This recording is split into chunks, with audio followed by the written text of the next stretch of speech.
Welcome back. Another episode of RX Radio. The coolest thing about having a podcast is that you can talk to people that you have no business talking to.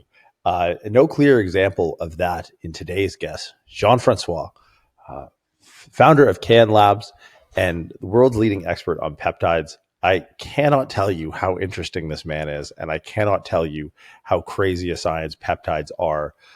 My personal experience with Can Labs peptides, it's actually ridiculous. Like it's like a kind of a joke. Our boy Ideal Khan, friend of the show, Akon's been on the pod 3 or 4 times now, at least. Regenerative medicine specialist physician here in Canada. He jabbed my right shoulder with peptides, and like I'm talking immediate. Oh, shit's popping off in Toronto per usual. I don't know if you guys can hear the sirens in the background. If you can't, huge plug to the Shure SMB7, which every prick on the internet who doesn't do anything now has a mic like this. We got to get new mics. Huge shout out to Jean-Francois, connected through by a DealCon. Just some of the one-liners that he drops in contextualizing peptides, starts with a P. Contextualizing peptides and like their mechanisms and how they work. Like he'll get into this idea of biomodulation, and you're actually, like, your mind is going to be blown. And if you're someone who deals with musculoskeletal injuries, and I can say this, I'll say this firsthand from the times that I've used them. I'd used them before on a partial tricep tendon tear when in my powerlifting days, and more recently just residual from a pec tear from my powerlifting days. If you're a powerlifter, you should probably look into peptides. Super interesting science. Jean-Francois does such an amazing job in kind of explaining, the major peptides that are out right now, the history behind peptides, his personal experience, both in science and, anecdotal experience with using and developing these peptides.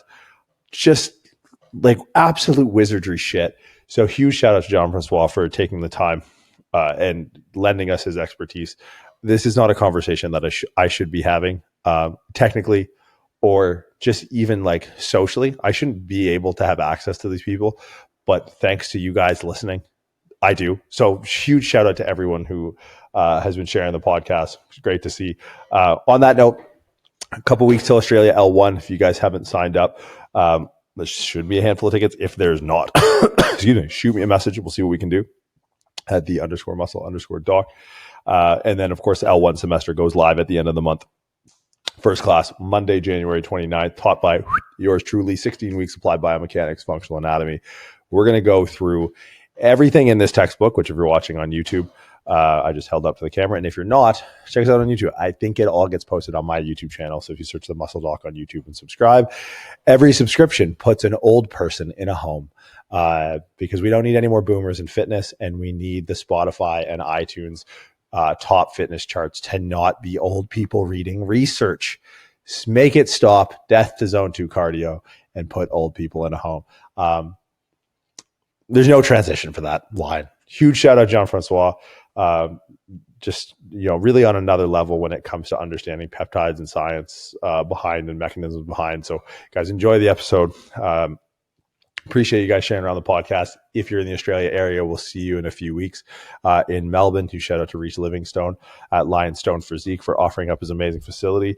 And then if you guys are not going to see us in Melbourne, hopefully we'll see you online in the next semester of the PSL1 course. Guys, enjoy the episode. Lundy, hit it. You're tuned in to RX Radio. Jean-Francois, thank you so much for joining us today on the show. I appreciate you taking the time. I was hoping off the jump now, we've had guests on anecdotally speaking of podcasts. Obviously, Adil has been on the show talking about peptides and talking about different gene therapies. How did you maybe you could give a little bit of background of yourself and how you got sort of into this world. How did you stumble into peptides? Because your name keeps rising to the top of the list of people we should talk to kind of on this science. Yeah. Well, it's a long story. I think that's because I've been working with peptides for over 20 years. 20 years ago, there weren't that many peptides. So, it was back then, like maybe 4 around. So it was easy to be an expert on peptides back then. Plus, not too many people knew. It was knew about them, it was like subculture, in bodybuilding and sports sometimes. But to my big surprise, not that much. In bodybuilding, yeah. Uh, how could I say? I started to train when I was 15. And of course, it was with, bodybuilding goals. I don't have the genetic, so I never, you know, reach high levels, never competed. It was more for myself and then more a health aspect of it. But being in that field, and I worked in gyms before I went to study pharmacy in Montreal. So, I was, well, which made me very popular when I came to Montreal. I did my kinesiology degree in Ottawa, then went to Montreal to study pharmacy, and I started to work in a gold gym. So I was the kinesiologist studying pharmacy in a gym. You'll understand. I became very popular.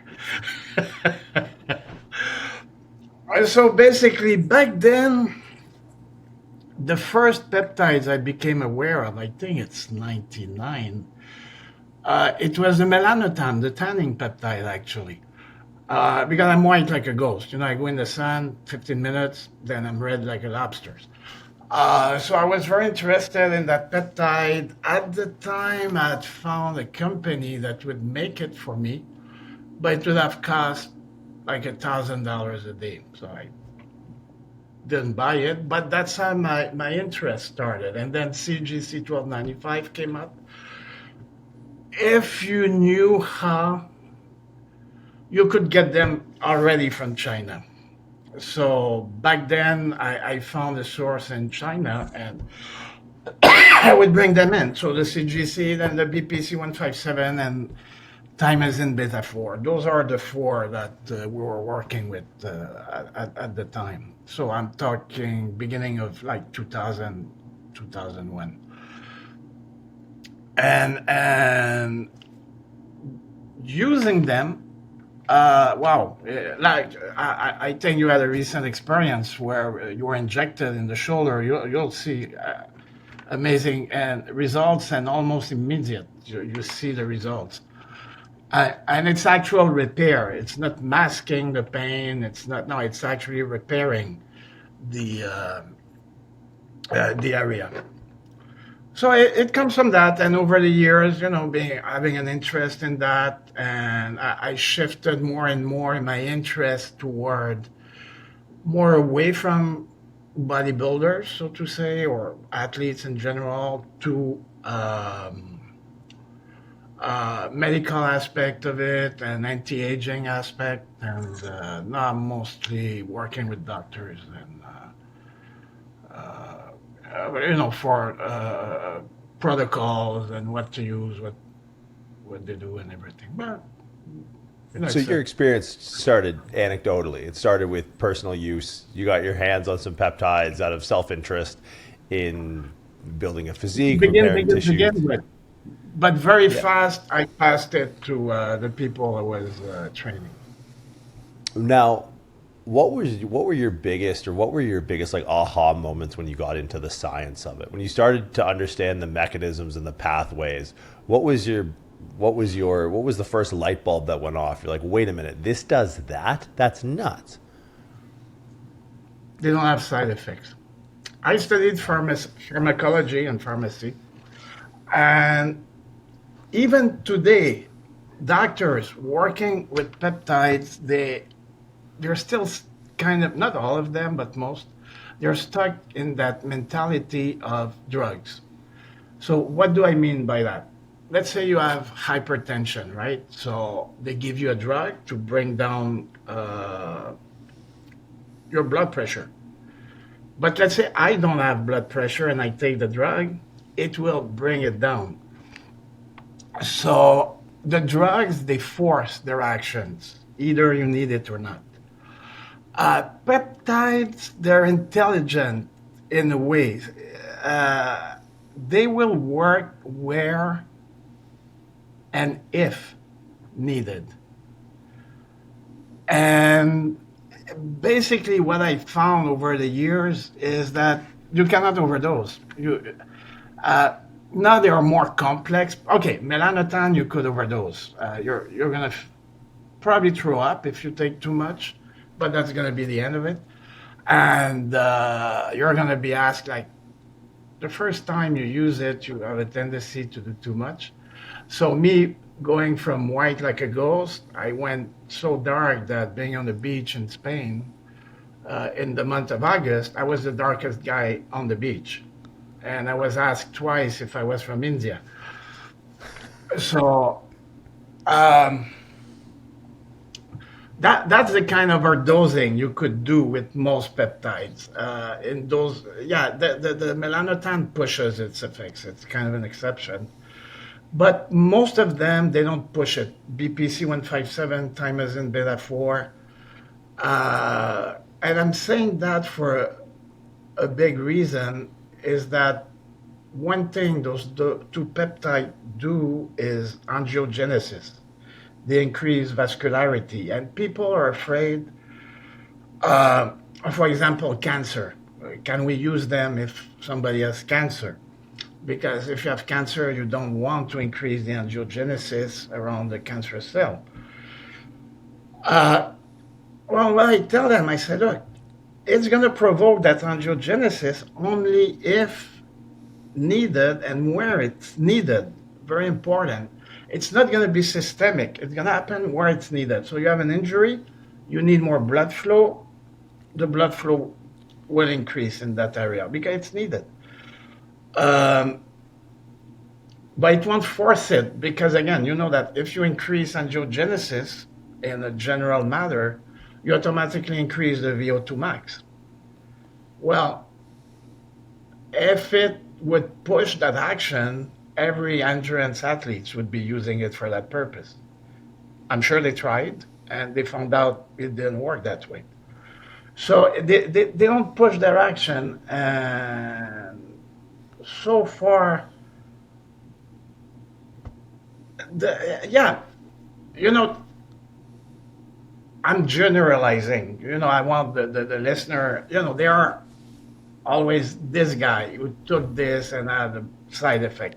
They may have, but uh, okay, if you're prone to mast cell activation, then thymosin beta 4 may tip it. I mean, you're okay, but you take thymosin beta 4 and bang, full mast cell activation. But that's maybe one in 10,000 people. BPC 157 may have mild side effect, but it's like what you read, an aspirin, you may get this, and then they have a list long like that, but you never had any side effect. I never had. Yeah, there is always this guy who got it, but it's amazingly rare. So out of the jump, you talked CJC, BPC 157, thymosin beta 4. Those are the ones that seemingly have been around for a while. At what point in the last 20 years, because I remember being on the Can Labs website maybe 5 years ago, 4 or 5 years ago, Yeah. and now seeing the kind of expansive library of available peptides, where did you see the largest inflection point of the production or research or manufacturing of new compounds with new effects? Because more and more I was asked, okay, for example, it's a rare disease, but it's around a grave disease, thyroid. So people would ask, is there anything for grave disease? I said, well, not that I know of, but let me investigate. And I found one, well, it's actually a mix of two peptides that are very promising for grave disease. And that's when as I told you, I went toward more the medical field applications than, uh, an athlete that needs repair something, which is great. But the science of that is very simple, actually. BPC 157, thymosin beta 4, it's a no-brainer. It's a no-brainer for most things, actually. But, and off you go. Plus, there is that thing too. The other thing I try to educate people is on dosages. Uh, Most of the time, they use dosages that's what were used. Okay, the traditional thymosin beta 4 protocol. It's 5 milligrams every 3 to 5 days. That's a protocol because first it was used on horses. That's what they were using on horses. They just applied it and it never moved from there. But if you read the newer research, and most of them, some on humans, but most on animals, and you do the conversion, doses animal to human, you're looking at high dosages, 50, 80 milligrams a day to get the effect of the peptide. And but people they don't read that. They read the abstract. It's good for the heart, so they take 1 milligram a day of BP of thymosin beta 4, and they expect the result they got when in the study converted they were taking the equivalent of 80 milligrams a day. So then they got those results. So when I started to discover that, me and a friend in Toronto, that's funny that parallelly we're doing kind of the same thing. And eventually we met a few years ago, and that was like amazing. Excuse my French. Uh, he was working with high dosages too, and he was so happy to meet me. I was so happy to meet him because, hey, we were like-minded. And for people who know about, there are conditions where you use up to 150 milligrams a day of thymosin beta 4. Mind you, it's kind of expensive, but they're life-threatening situations. So the alternative is not an option. You discussed BPC 157 and you discussed TB4, and you were talking about almost in passing how well these things work for tissue damage, like how Oh, well they work for injury repair. And you kind of just like, oh yeah, we're like, dude, no one has any idea. Like people are out there suffering from no, musculoskeletal if you injuries. will exploit yeah, in general, and okay, but you ask, how come we got so many? Well, that's it, because there are conditions, and those many times they're variant of a known peptide, so they're not that naturally occurring anymore. So because they're modified, they may have some side effects that the basic ones don't have. So with BPC, because I'd like to dig in on maybe some of the mechanisms, as maybe like higher level science, because I think people have. I feel like people with peptides are a lot like the way my mom was with creatine. They're like, oh, they're steroids. It's like, no, mom, creatine is not No, steroids. no, Now, no. like, so could you just maybe on BPC specifically, like, what is happening in the body when someone injects BPC 157? Okay, first you got to know we produce it naturally. There is a protein that is secreted by the gut, by the stomach, that's called BPC, body protection compound, they called it. And when it breaks down, one of the fraction of the breakdown is BPC 157. The 1,5, that's because that's 15 amino acid. And the 7, if I recall well, I think it's the position it has, like on the protein itself. So that's they named it. So we produce it naturally, but in small dosages. And for many reasons, some people will produce even less, the diet, everything. Yeah. So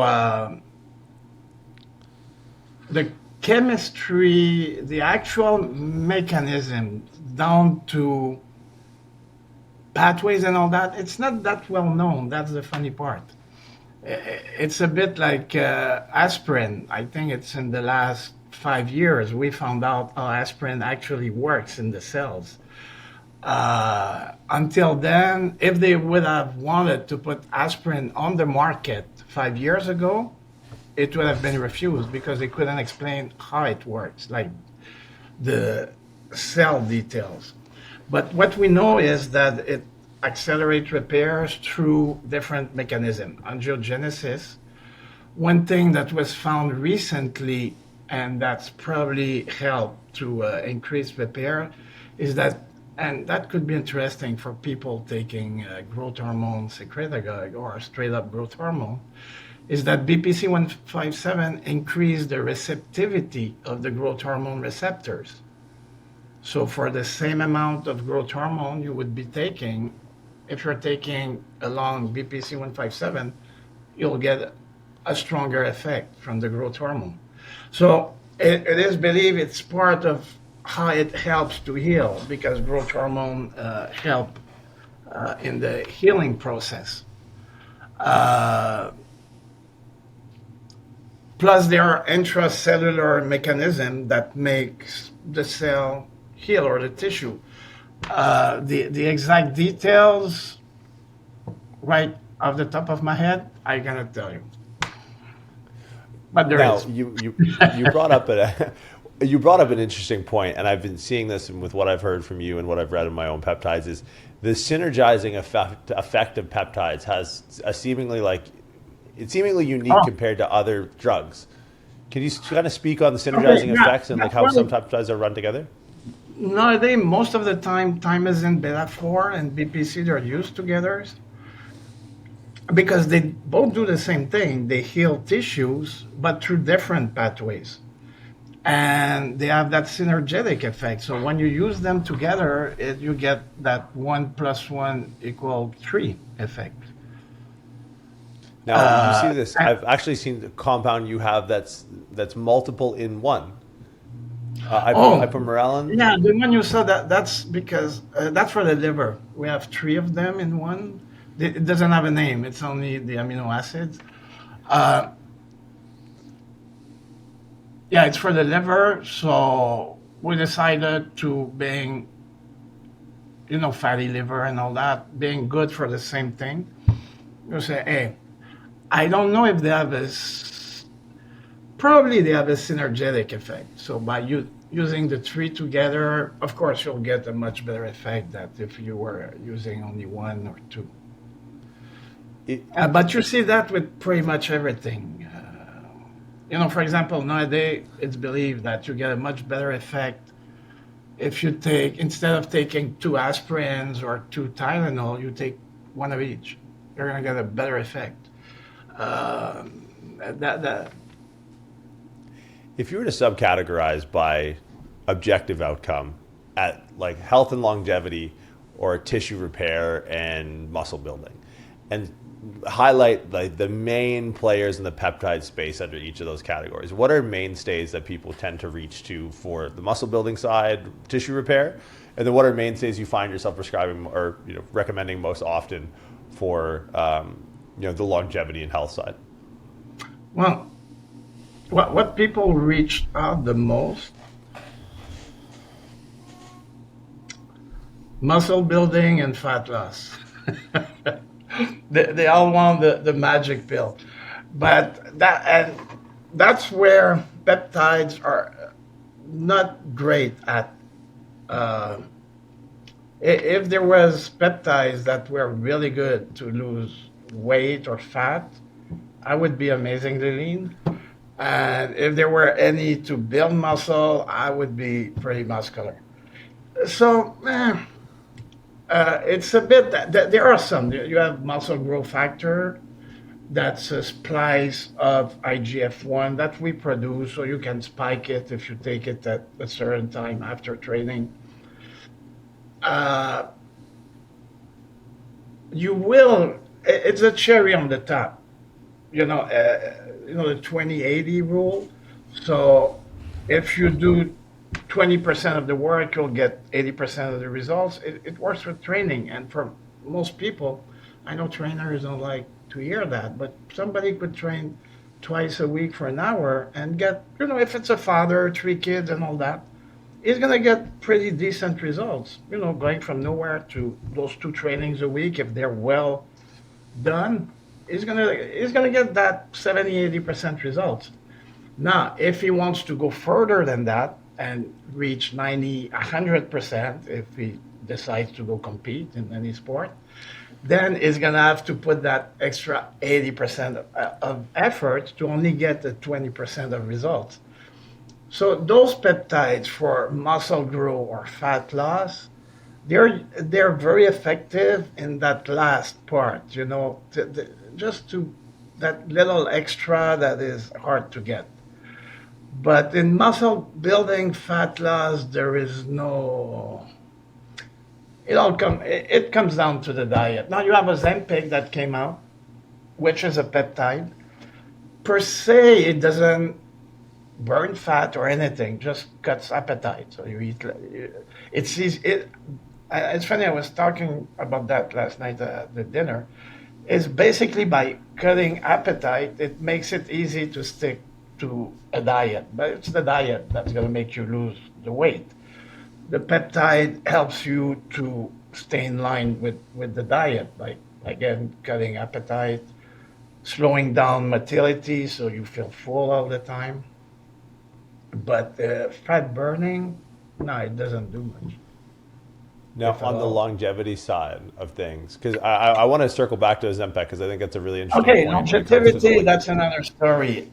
There is a bunch of peptides, they're called bioregulators. So the most well-known is epithalon. I'm sure you heard of it.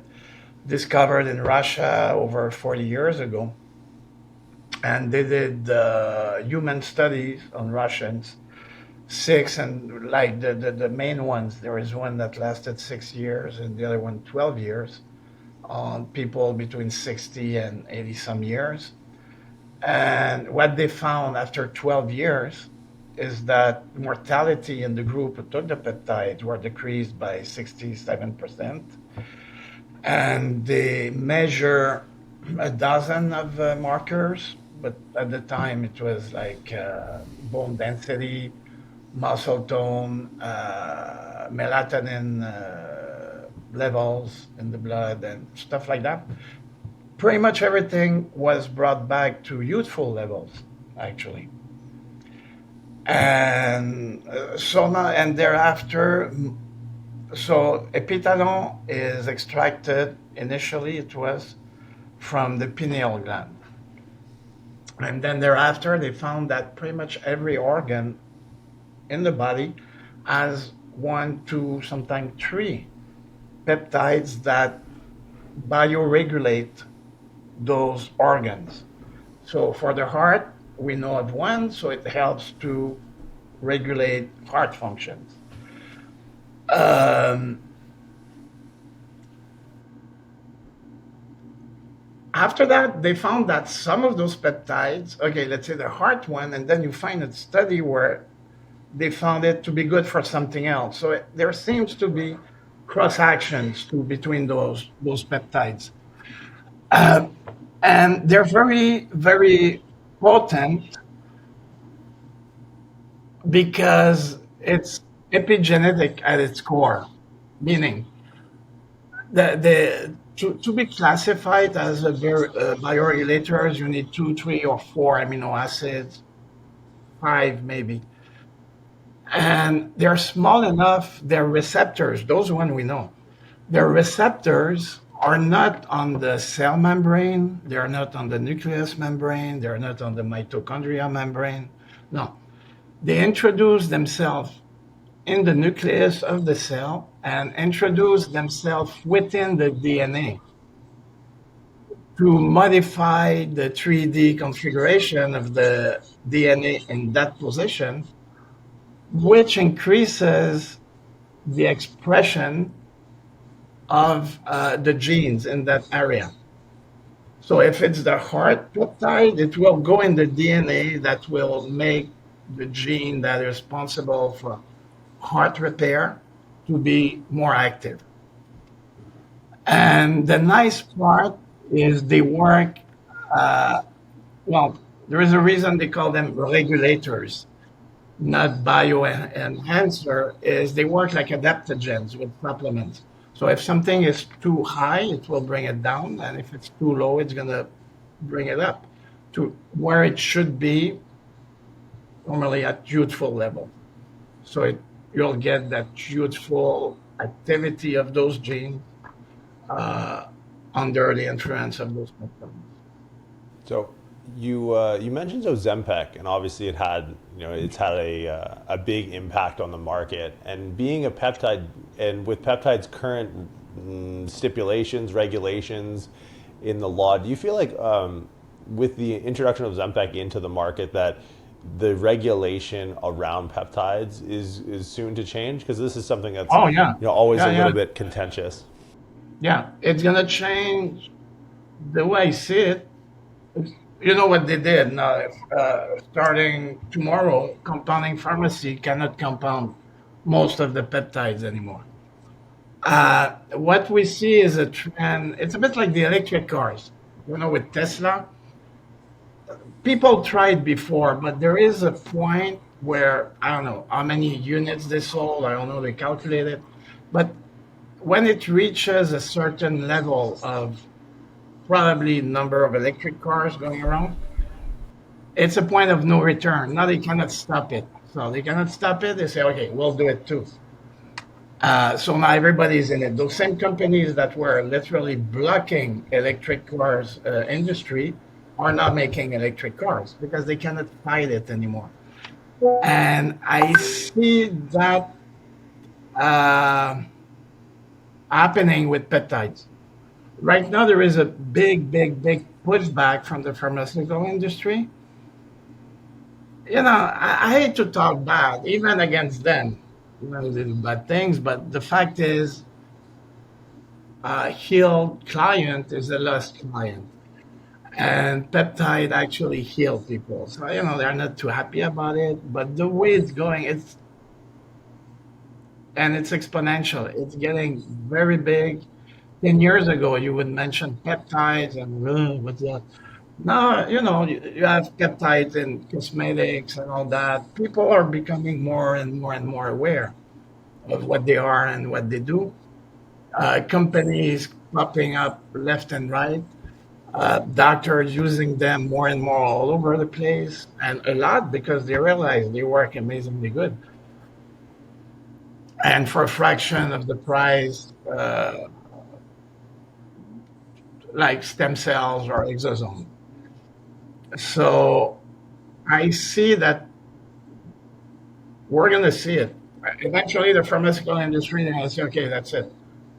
Now it's ours. We're going to make them push everybody on the side, and they're going to take control of that market. In a way, it's a good thing. They're going to still be around. The bad part is they're going to be more expensive and more. You'll need prescriptions and all that. You won't be able to self-medicate, if we could use that term. With the seeming inevitability of pharmaceutical companies getting their hands on it and regulation kind of cracking down, with that will hopefully come like a large influx of incentive for more research. Given what you've seen with peptides that you've worked with and the various conditions that they seem to have a positive effect for, are there conditions now that are known as uncurable or designated as uncurable that you think with the right amount of research and the right amount of money could be cured with peptides, or the science behind peptides? Yes, that's been done already. I've seen it. ALS patient that were given 6 months to live. 5 years ago, they're still alive and improve. It doesn't cure it, but it reverses it. And we have been able to reverse up to 95% of some ALS patient. What compound Cancer, specifically for ALS? it's a mix, but the main one, the central one, is thymosin beta 4. Wow. It's neurodegenerative and it's calling for high dosages. Another thing I want to explain is when you go in that realm of degenerative diseases, okay, you tear a bicep, right? and you do nothing about it, it's going to heal by itself. You don't need to do anything. If you use peptide, it's going to heal faster. It's just going to increase what's already happening. So you don't need high dosages for that. But now, if you have ALS and you don't do anything about it, it's going to get worse.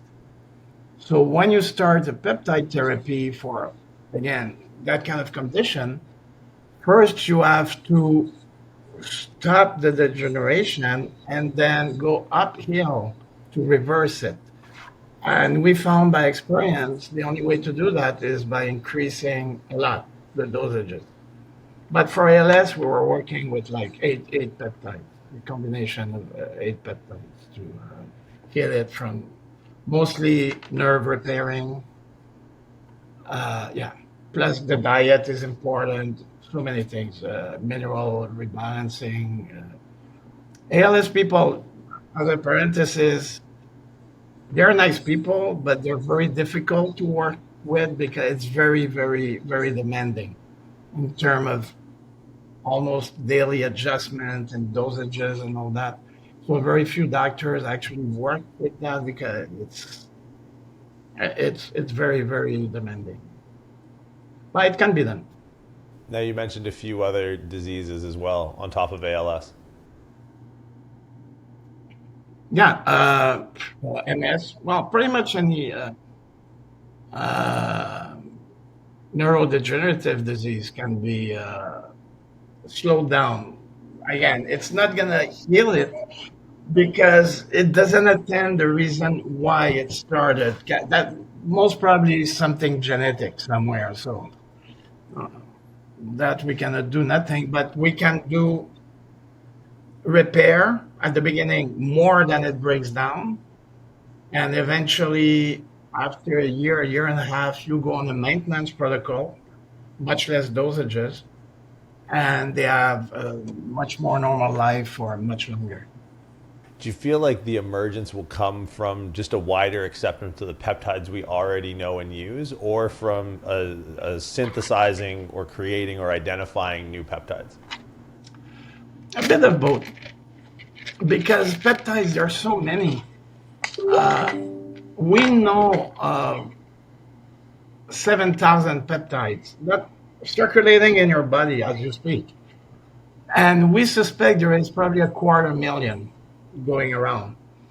So there are so many peptides. We're still at, we know a small fraction of what there is out there. And my belief, if the pharmaceutical company takes over, it's in a utopian word, that would be perfect because I believe if once they're out there and when you go see a doctor, probably like 70% of what they would prescribe would be peptides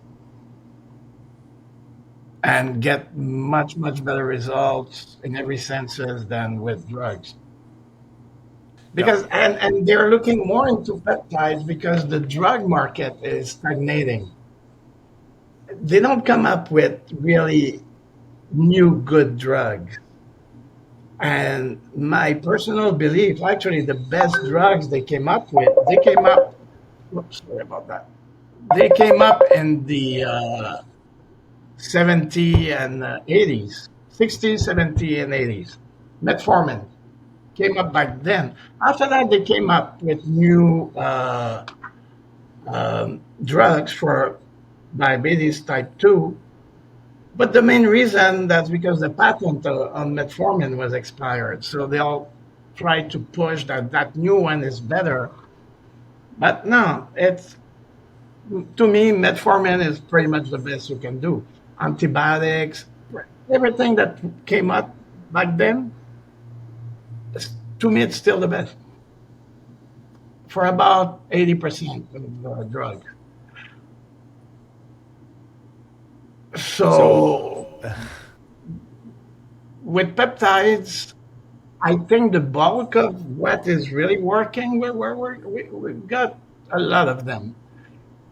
The new one they're just gonna really like pinpoint uh, pathways, and in some cases it would be good, and some not so good. It will become a new science. Now, one of the biggest pushbacks I get when I talk to people about peptides is the method of delivery, right? Injection. Most people are, they see a heroin needle on the street, they see a 30 gauge syringe in my cupboard, and they go, well, you're the same, right? And it's, now, are all peptides injectable, or are some peptides Very oral? few are that. Some of them they have some intranasal works for a few of them, and it's not 100%. BPC 157 works taken orally, but your digestive system will break down half of it before it has any activity. So it does work, but it's going to cost you twice the price to get the same effect as if you were using injections. Thymosin beta 4, no, it needs to be injected. The other option, and almost not popular as injections, would be suppositories. So people don't like that either. Again, but I always ask men actually what scares them the most. Is it that it's going to hurt or that they're going to like it? So with the injection, there's always the debate around people who have taken kind of autonomy over their own healthcare, have gone into peptides, who've looked into the research, who go, okay, I'm going to run BPC, CJC, TB4, site versus subcutaneous, or intermuscular versus subcutaneous versus site. The same. Same thing. It's the time it takes to get to the bloodstream. You're talking sub-Q, uh, maybe 40, 45 seconds. It's in the bloodstream. Intrafat, maybe up to a minute bloodstream. Sub-Q, 20 seconds bloodstream. So that's relevant if you talk about a peptide like insulin, where the delivery time is important in the formulation. So, because if you have too much insulin at once, for example, then in diabetic coma, you risk. So, but for peptides, either it takes 20 seconds or 10 minutes, you don't care. Eventually, it's going to get there and do what it does. And if you get a big burst of it versus somehow a slower release, it won't make a difference in its activities or in side effects because you know if you get a big burst, you won't get any side effects from that.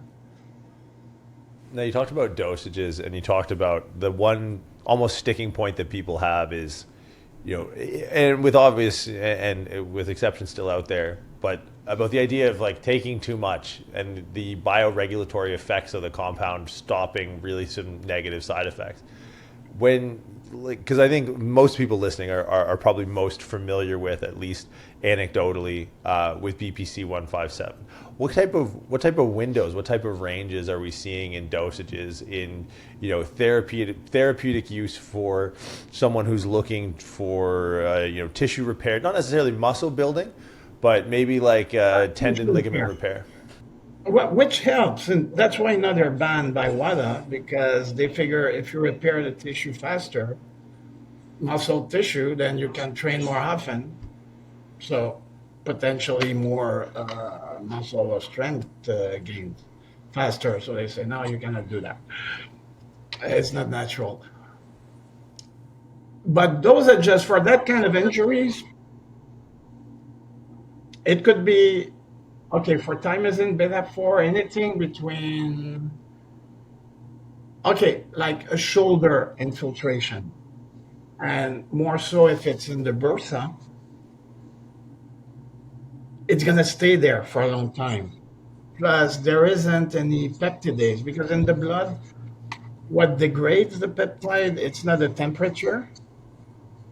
So people who think that heat can degrade peptide, think about that. You inject a peptide, it's in there at 37 degrees Celsius.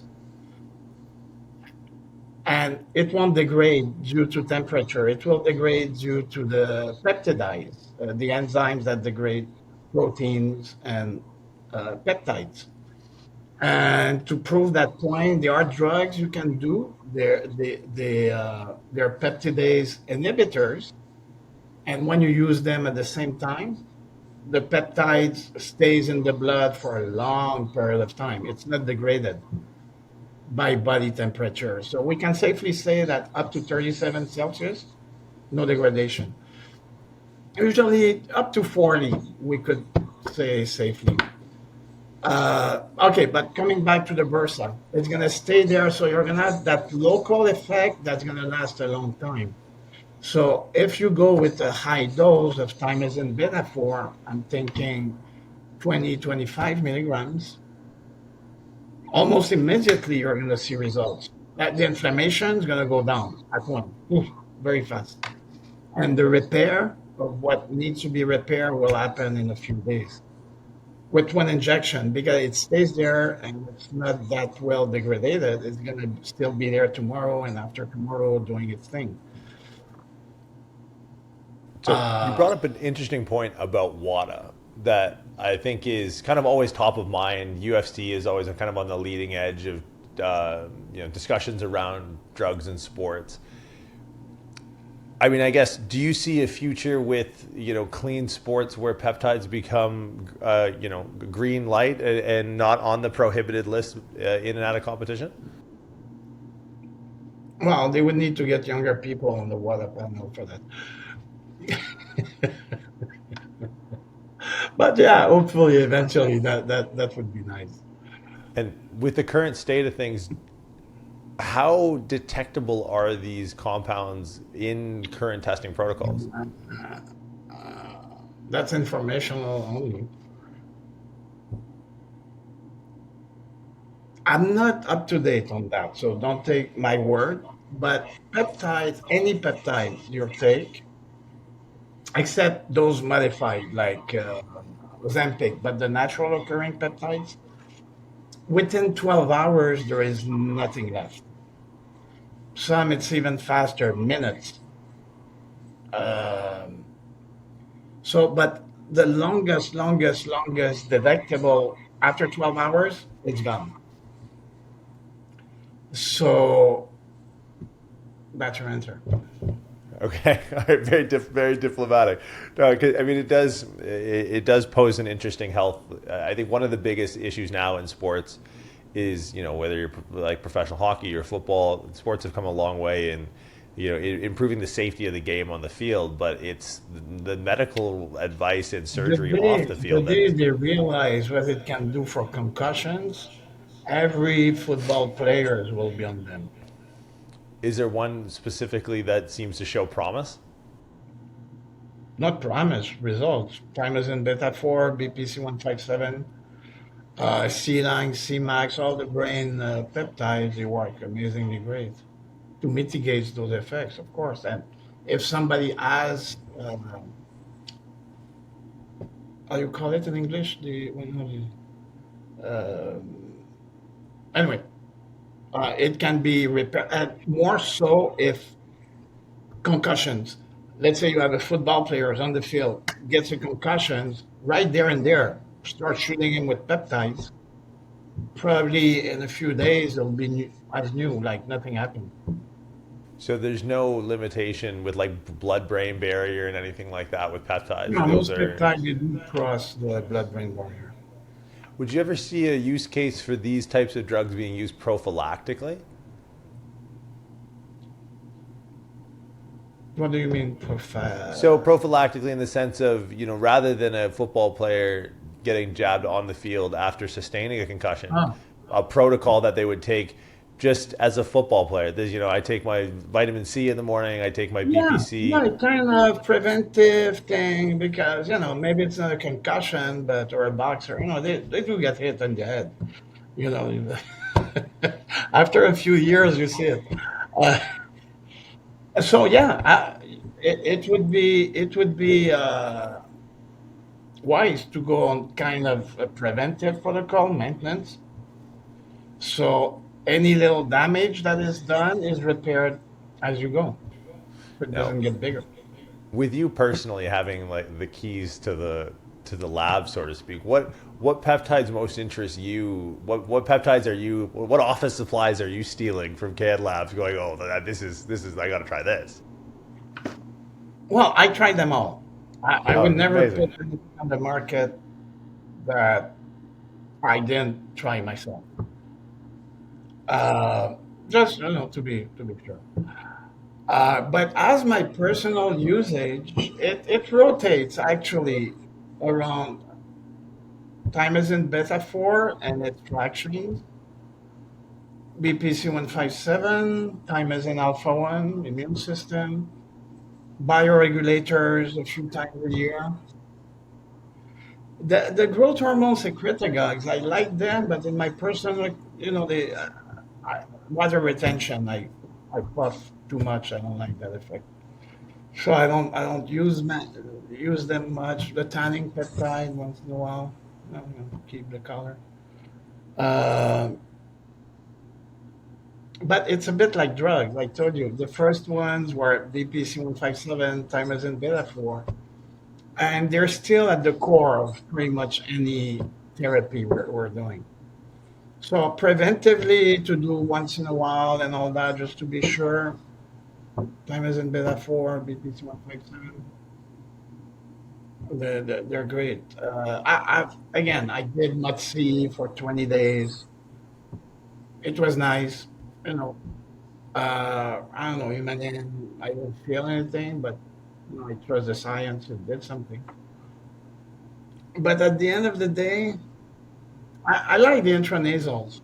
They're practical. So I like C-Line, C-Max. You can do it intranasal. There is one that helped with sleep. It's DSIP, Delta Sleep Inducing Peptide. So it doesn't put you to sleep. People think I'll take it. No, it once you reach your delta phase of the sleep, it's gonna make it last longer and deeper. So and that's when the repair in the brain and everything is happening. So this one works very good intranasally, and anecdotically, it is used to raise LH, which will raise testosterone. When you look at the history of peptides in the last 20 years, do you feel like environmental stressors, quality of food, air quality, water quality, light pollution, do you feel Okay, like this is we had a client. Okay, one client down here in Florida, ALS like Stephen Hawking, start to pumping like I don't know, like 12 injections or all kind of stuff. Within an hour, he was standing up. Weak, muscle atrophy and all that. He stopped growling. He could stand up with a bit of help. The process started.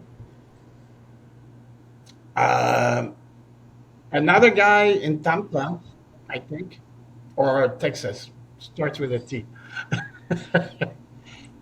For 10 days, same dosages every day, nothing happened. So what do? Change the diet, put him on the mineral rebalancing protocol, and then it started to work. Uh, because when you rebalance minerals, what you do, okay, you know how the body works. Let's say you lack magnesium, and your body needs magnesium for key enzymes. Otherwise, you die, for the heart and all that.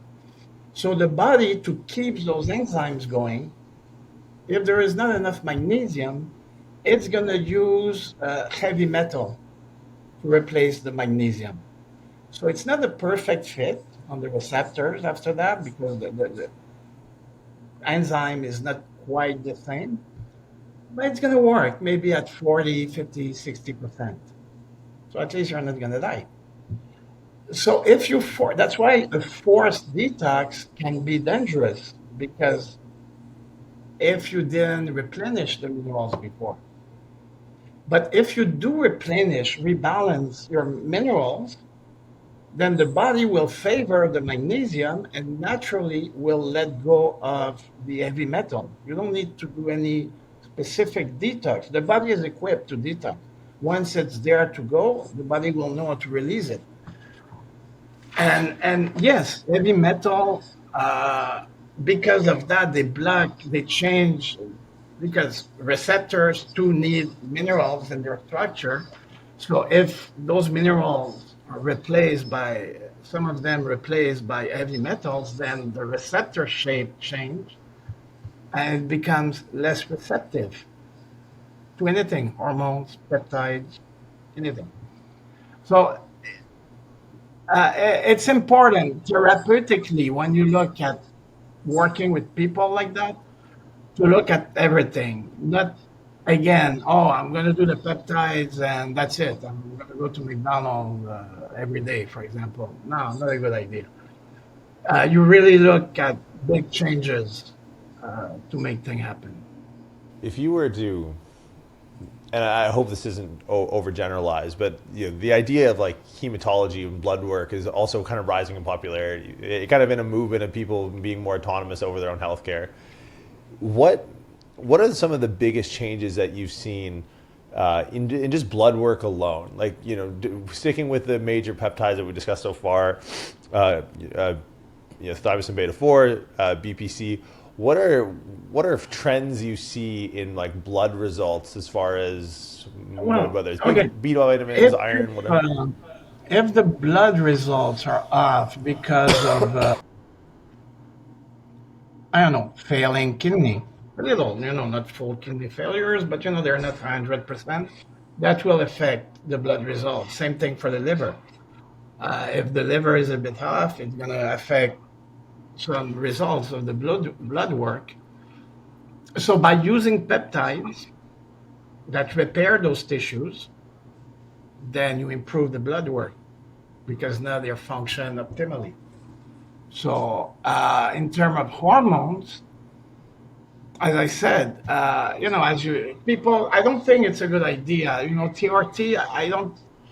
I don't think it's a good idea to go from taking nothing to straight up testosterone. There are things you can do in between. The SIP, kisspeptin, two peptides that raise LH. So as long as the testicle are not desensitized to LH, then they keep working normally. But there is a point where they give up. So then you need testosterone. Do you feel like you're going to see So peptides you more? get an effect on that. Well, because there's almost three camps dividing now, right? There's longevity is almost replaced anti-aging, as far as like the marketability and just where, not necessarily replaced from a physiological, but longevity is now like the buzzword of the day, right? Everyone's talking about how to live longer. Do you start to see a place where peptides, not only are, and maybe this is already happening, but are not only a part of sports, muscle repair, tissue repair, rehabilitation, post-op, not only in longevity and improving biomarkers of health, but also in the anti-aging space now, because it would almost be somewhat antithetical to the idea of Like going bioregulation. mainstream, you mean? Yeah, or just having a purpose there, like having a mainstay, because like anti-aging is tough because there's always like a reversal process, and bioregulation sounds like it's something that Oh, we can lets. reverse aging now. That we're not talking about longevity. We're talking about age reversal. It's done. It's happening. 7, 8, Explain. 10 years younger biologically. It is done up to 15 years. What are the, and now is it the same? What are the, That's another podcast. Uh, yeah? but it is done. It is done. It's not fiction anymore. Recent, maybe a few years, but yeah, it is done. So But the situation is Easy. Oh man. Now I have to get political, and they don't want people to live too long. And more so if they're not productive anymore, if they get their pension and all that from. So they don't want to live, yeah, just a bit, enjoy a few years, but not too long, please. Because they don't want to overcrowd everything, the system. So politically, it's not. And actually, I think it's a German or France years ago. Some minister was proposing strategies to increase longevity, and some other minister or health minister, he said, no, but no, we don't want them to live too long because they become the state has to take them in charge, and they don't want that. If you were to go into a lab and formulate with what we know now, or maybe even projecting onto the graph of how things are progressing, and control all the variables, how long do you think, given with what we know, that we could have a human being survive for?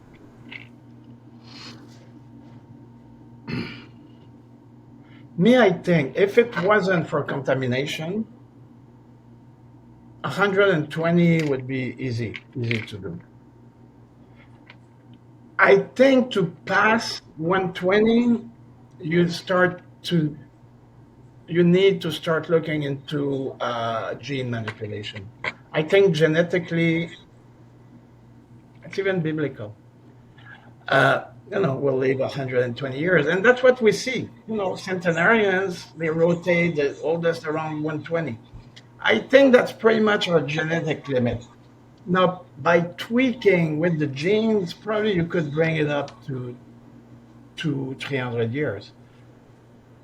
And with organ replacements, you not from kidnapped kids, but like grow in lab liver and stuff like that. Don't go kidnap any kids. No, I'm good. I'm good. I've been actively avoiding kids, so thank you. But you understand, so as an organ is gone, replace it by your own. It's basically cloning, not of you, but of your organs independently. That's not hard to do, actually.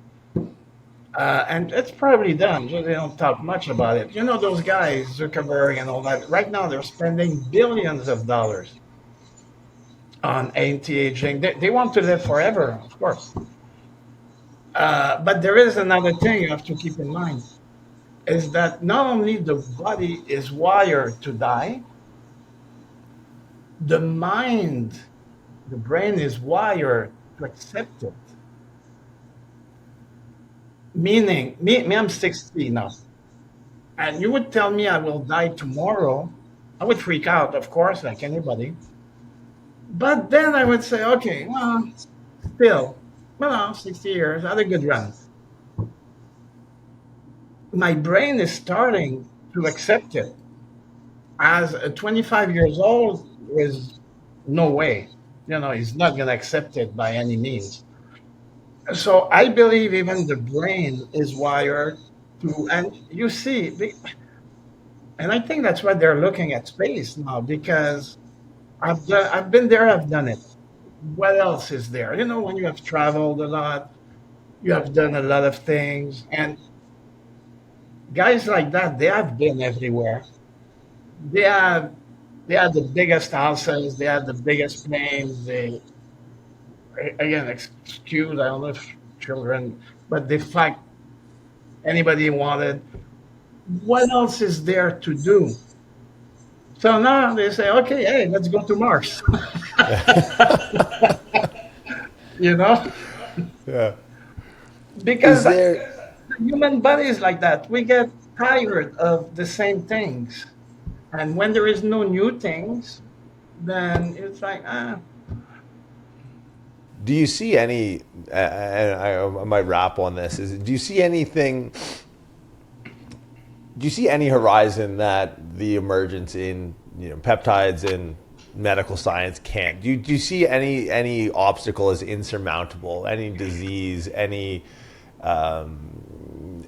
virus? Do you feel like there's anything that is in front of us now that's known to us that can't be, all politics aside, can't be overcome with kind of the emerging biotech space? No, no. History has shown us that everything's possible. Well, hey You man, know, I think that's AI. There is a movie that was made in the 70s, beginning. It's the Andromeda thing or something. No, that's another one. Anyway, back then, the movie showed you why it was a bad idea. But the point is, they foresaw it, AI taking control of the planet. And, well, we're doing it now. Good idea. I think it's a bad idea. There's like hundreds of movies that showed us it's a bad idea, but they're still doing it. Good or bad, the point is, it was a dream back then. Now it's a reality. History have shown us that what we imagine, it will happen. Well, I mean, I think that's a good note to end on. I definitely do want to run it back, and at some point, hopefully, if you're in the Toronto area, we could do this again in person. I'd love to pick your brain. What you guys have done for my right shoulder, it kind of given me a new lease on training, which for me is huge. So I appreciate everything that the science you guys are putting out and the products you guys are putting out. I hope you enjoy the rest of your time down in the sun before you join us back in the cold. Well, I'm trying back tomorrow, this Okay, afternoon. good. Just as it gets below zero, great. Love that. Yeah, it's fun. We had snow in Montreal, I've been told yesterday. Well, Jean-Francois, thank you so much for your time. I really appreciate it. We'll put everything up in the show notes Thanks about for Can Labs, inviting and me. no, this has been great. And like I said, I hope we can stay in touch. And thanks again for everything you guys are doing. Oh, by the way, CanLab is being sold. Oh, congratulations. I won't be the owner of CanLab anymore. I'll be the founder. Okay. But part of the contract is on my side is as long as they keep same quality, the same thing, top quality. But to separate, what the company and I, because legally it's not that clear cut. So no, I'm gonna make it clear cut. Okay. Good. Yeah, that sounds like it's best for your safety. Too. Awesome. Well, Okay, thank sir. you. Thank you so much for your time. Enjoy the rest of your trip. We'll see you north of the border Hey, soon. thank you. Bye bye. Cheers.